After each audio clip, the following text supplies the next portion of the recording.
आर्हत वाङ्मय में कहा गया है, अधुवे असासयम्मि संसारम्मि दुख पौराए, किं नाम होज्जतं तन्मयं जेनाहं दोग्गयं न गच्छेच्च, विजहितु पुब्ब संजोगम न शिणेहिम कहिंचि कुब्बिज्जा, अशिणेह शिणेह करेहिम दोष पओसेहिम मुच्चय भिक्खु। एक प्रश्न उठाया गया है कि यह संसार दुख बहुल है, अध्रुव है, अशाश्वत है। ऐसे संसार में वह कौन सा कर्म है, आचरण है जिससे मैं दुर्गति में न जाऊं? सुंदर प्रश्न उठाया गया है और संसार का स्वरूप भी बता दिया गया कि कैसा संसार है, अध्रुव है। यानी एक योनि में हमेशा रहना नहीं होता, मृत्यु अवश्य होती है। मृत्यु है तो फिर संसार शाश्वत नहीं। एक आदमी मनुष्य जीवन में है और हमेशा मनुष्य ही इसी रूप में रहेगा, बीच में कोई मृत्यु नहीं, तब तो मान लें शाश्वत संसार है उसके लिए। परंतु मृत्यु होती है, इसलिए यह इसका संसार, यह दुनिया का संसार अशाश्वत हो गया, अध्रुव हो गया। यह एक चिंतन है। और मृत्यु ऐसा तत्व है कि वह तो जीवन के साथ जुड़ा हुआ है। मृत्यु विहीन जीवन होता नहीं, जीवन विहीन मृत्यु होती नहीं, दोनों जुड़े हुए हैं। कोई अकेला शिरा नहीं, जन्म है तो मृत्यु भी है। यह मेरे पास कपड़ा है, अब एक शिरा यह तो दूसरा शिरा भी है। ऐसा नहीं है कि बस एक ही है, बस जन्म ही है मृत्यु नहीं, या मृत्यु ही है जन्म नहीं। एक नहीं, दोनों ही रहेंगे। यह है इधर का तो साथ में यह भी है, दोनों साथ में हैं। तो जीवन का प्रारंभ बिंदु जन्म है, अवसान बिंदु मृत्यु है। इस रूप में यह हमारा संसार अध्रुव है, अशाश्वत है। तो प्रश्न है, अध्रुव भी है, अशाश्वत है और दुख बहुल है, या दुख भी आते रहते हैं।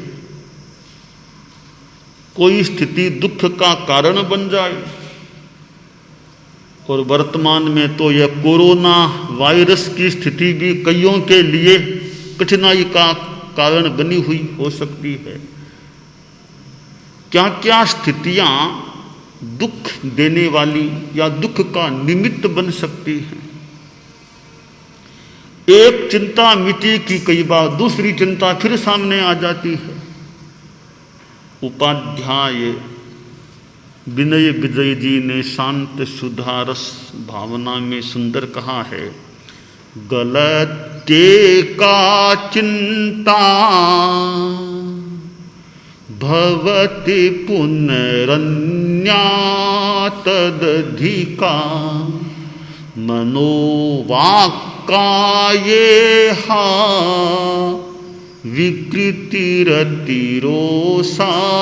विकृतिरतिरोषात्तरजसः की स्थिति क्या है। एक चिंता की स्थिति सामने आई, जैसे तैसे उसका समाधान हुआ, तो उससे बड़ी दूसरी कोई स्थिति चिंता वाली सामने आ सकती है। और गृहस्थ जीवन में तो कितनी स्थितियां आ सकती हैं। पारिवारिक स्थिति, व्यावसायिक समस्या, लेन देन, कई स्थितियां सामने आ सकती हैं। तो यह संसार दुख प्रचुर है, दुख बहुल है। अब इसमें क्या ऐसा कार्य करें, आचरण करें कि दुर्गति में न जाना पड़े। दुर्गति का मतलब नरक गति दुर्गति है। अगर मृत्यु के बाद नरक में जाना पड़े तो मानना चाहिए दुर्गति में जाना हुआ है। और त्रियंच गति में भी जाना पड़े, जहाँ दुख वाली योनियां हैं त्रियंच गति की, वहां जाना पड़े तो मानो कि दुर्गति में गए हैं। तो नरक और त्रियंच में न जाना पड़े, और भी जगह जाए तो वहां जाने के बाद दुर्गति न हो। ऐसी दुर्गति से सुरक्षा किस प्रकार हो सकती है? अब दुर्गति से सुरक्षा के लिए आदमी को राग द्वेष के आचरणों से बचना चाहिए। जितना ज्यादा मन में राग द्वेष है, वैसे आचरण हैं, तो दुर्गति की तरफ गति हो सकती है। जैसे बहुत ज्यादा आरंभ, बहुत परिग्रह, बहुत मूर्छा पदार्थों में, धन आदि आदि में, फिर हिंसा के बहुत काम, पंचेंद्रिय प्राणियों की भी हत्या, और खूब आसक्ति से पशुओं को मार मार मांस खाना आसक्ति के साथ, ऐसे आचरण हैं, ये दुर्गति में ले जाने वाले बन सकते हैं। और ये खूब माया, छल कपट, झूठ जिंदगी में बार बार इनमें ज्यादा, कभी छल कभी झूठ, व्यवसाय में क्या, लेन देन में क्या, दिखाया कुछ, दिया कुछ, बोला कुछ, किया कुछ, वादा कुछ भी किया, मुकर गया वादा से कि मैंने कुछ कहा ही नहीं था। ऐसे झूठ कपट का जीवन है। तोल माप आदि में सब गड़बड़ियां हैं, बहुत गड़बड़ियां हैं। ऐसे आचरणों से भी दुर्गति में जाना हो सकता है। शास्त्र में कहा गया है कि ये जो झूठ कपट के आचरण हैं, इनसे त्रियंच गति का आयुष्य बंद हो सकता है।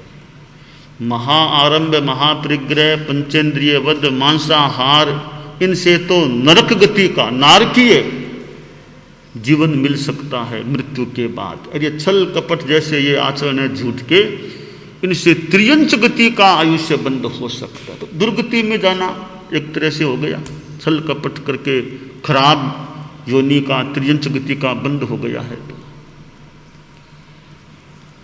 एक सेठ था, बाजार में उसकी दुकान थी, अनाज की दुकान थी। अच्छा दुकान का क्रम चल रहा था। उसकी दुकान के सामने की तरफ है एक साधुओं का उपाश्रय था, जहां संत लोग रहते थे, यदा कदा आते तो वहां रहते थे। उन दिनों में कुछ साधु उस उपाश्रय में ठहरे हुए थे। उनमें जो मुखिया साधु था, वो उपाश्रय के बाहर का जो लंबा बरामदा था, उसमें टहल रहा था। सामने बाजार था, दुकानें थी, तो वह जो अनाज वाली दुकान थी, उसमें वह सेठ गद्दी पर बैठा था। अनाज की ढिगलियां ऐसे लगाई जा चुकी थी, नौकर भी आ चुके थे दुकान में काम करने वाले। उसी समय एक बकरा दौड़ता दौड़ता आया और दुकान के अंदर घुस गया। बहुत हट्टा कट्टा, ऊंचा यूं बकरा था, लंबा ऊंचा चौड़ा, सेठ ने देखा रे बकरा आ गया है, अनाज को कहीं खराब करेगा, कोई गंदगी कर देगा तो अनाज खराब हो जाएगा। नौकरों से कहा रे इसको बाहर निकालो, देखो बकरा आ गया ना, बाहर निकालो। 2 नौकर थे, दोनों ही खड़े हो गए बकरे को निकालने के लिए। बकरे के पास गए तो बकरा भी खूंखार हो गया, बहुत तेज आक्रामक मूड में आ गया। तो बेचारे नौकर तो डर गए कि बहुत लंबा चौड़ा बकरा कहीं लगा देगा हमारे, तो डर गए कि सेठ साहब मुश्किल है।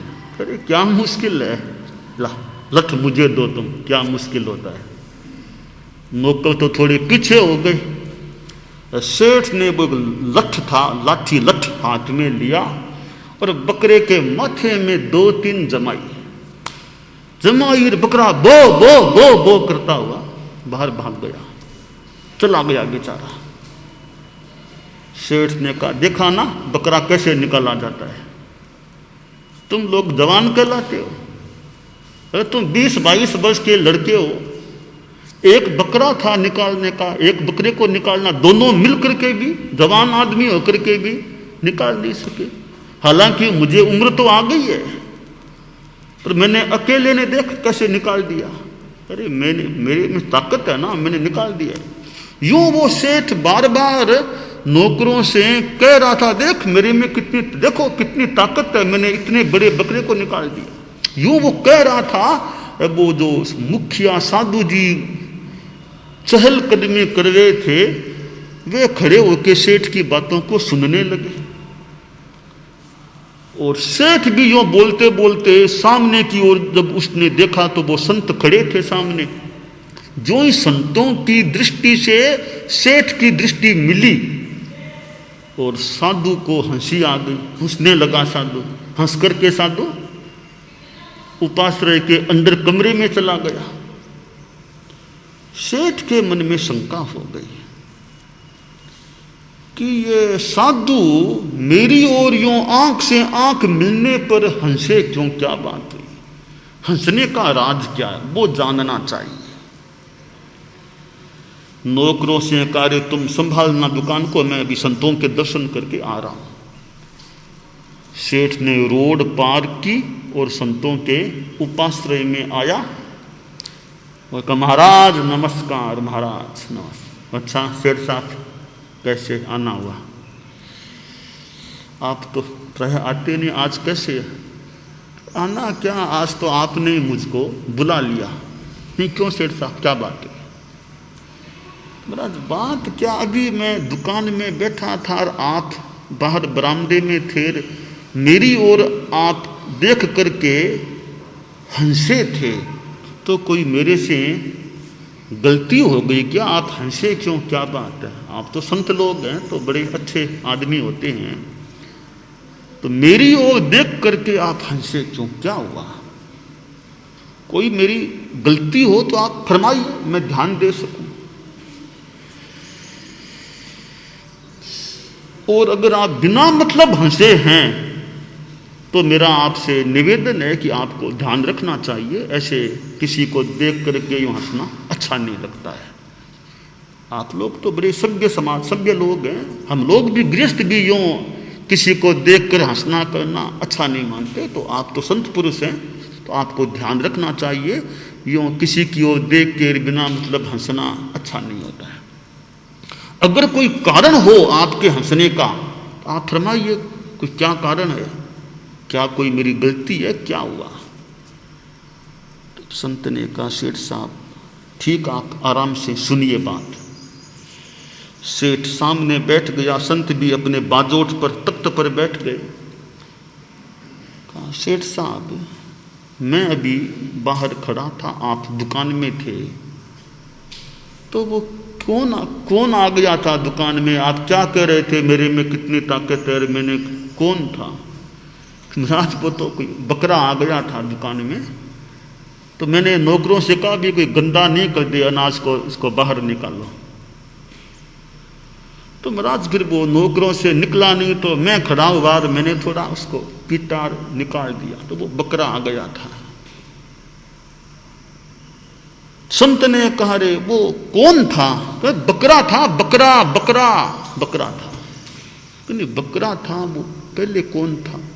पहले कौन था मुझे क्या पता, मैं कोई ज्ञानी थोड़ी हूं इतना कि पहले कौन था। वो तो आप लोग संत पुरुष हैं, आप लोग कोई भले जान सकते होंगे पहले कौन था बाद में क्या बनेगा, मैं तो ये जानता नहीं। शेठ साहब आप तो नहीं जानते, यही तो मूल हंसी की बात है ना। कि क्या बात है? कि वो बकरा था ना। आप मुझे बताइए आपके पिताजी का नाम क्या? राज पिताश्री का नाम सेठ साहब लक्ष्मीधर जी। तो उनका वो तो महाराज कुछ वर्षों पहले, कई वर्ष हो गए हैं, डेथ हो गई थी। सेठ साहब तो आपके पिताजी थे लक्ष्मीधर जी, वो मरकर के बकरे की योनि में आ गए। क्यों आ गए, क्या क्यों आ गए की बात जानना चाहूंगा, पर बाद में, पहले मैं जा रहा हूं उनको वापस लेने के लिए जा रहा हूं। संत ने कहा अरे कहां जाओगे लेने के लिए? उसको तो ले गए, उसको ले जाने वाले ले गए। अब वो बाहर खड़े थे, वो ले गए, कसाई लोग ले गए। उसका तो काम भी तमाम हो गया। अब तो वो नहीं रहा बकरा।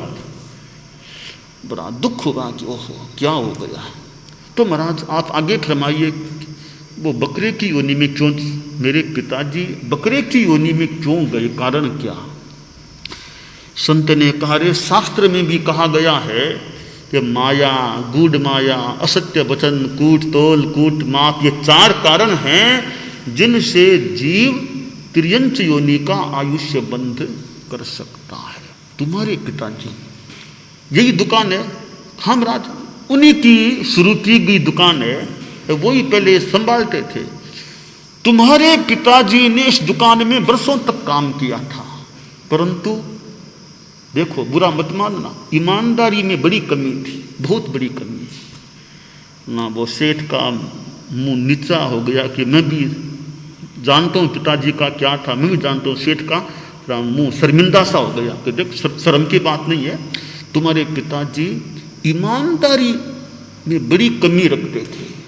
लेन देन कुछ ज़्यादा कैसे पैसा लिया जाए वो प्रयास करते हैं। मिलावट क्यार, कम तोलना क्यार, कई कामराज। ठीक है, गलती इंसान है, हो गई। वो गलतियां जो हुई, छल कपट झूठ की जो स्थितियां बनी, उन परिणामों में मिथ्या दृष्टि तो वो थे ही थे, परिणाम ऐसे थे तो मरकर यानी त्रियंच गति का आयुष्य बंद किया। बाद में कुछ वर्षों बाद मृत्यु हुई और वे मर करके यहाँ पास में गांव में बकरे की योनि में पैदा हो गए थे।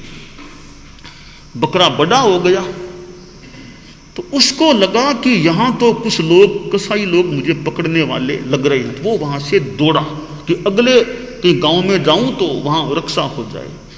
दौड़ते दौड़ते वो इस गांव में घुसा, इस बाजार में घुसा, तब उसके मन में आया रे यह बाजार तो मेरा परिचित है, देखा वासा लग रहा है, कभी मैं यहाँ रहा।